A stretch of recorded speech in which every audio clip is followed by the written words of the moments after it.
Okay, so the first questions have to do with the core component of the virtual machines. So the core component of the virtual machines include the hypervisor. The hypervisors, which manages and allocates the host resources, the virtual hardware such as the virtual CPU and the memory, and after the memory we have uh, the network interface card and so on. So that is the core component of the virtual machines, which is the hypervisor, the CPU, the memory, the network interface card. Yeah.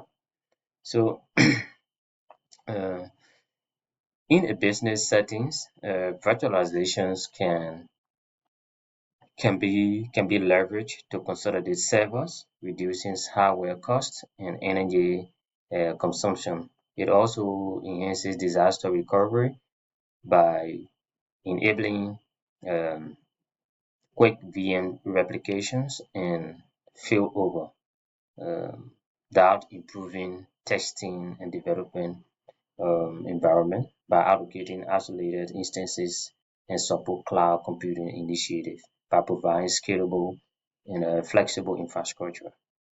So that answered the questions for question one, and question two have to do with um, server role.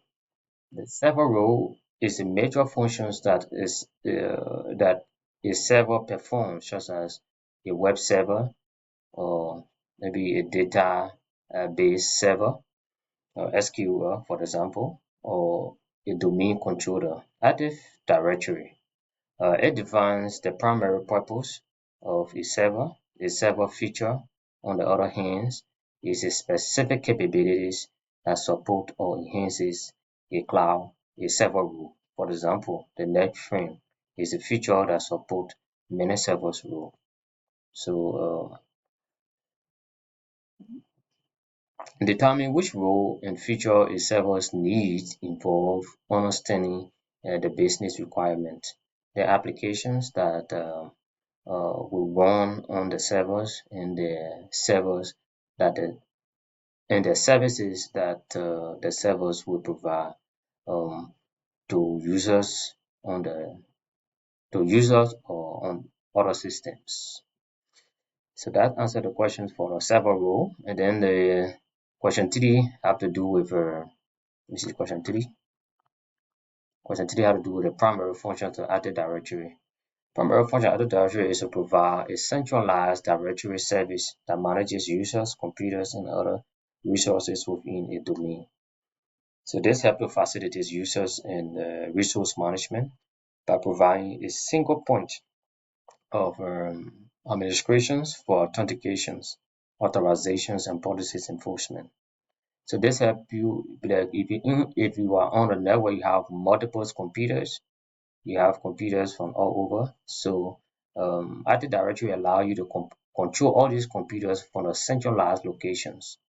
You can reinforce password permissions and user right permissions. You share documents.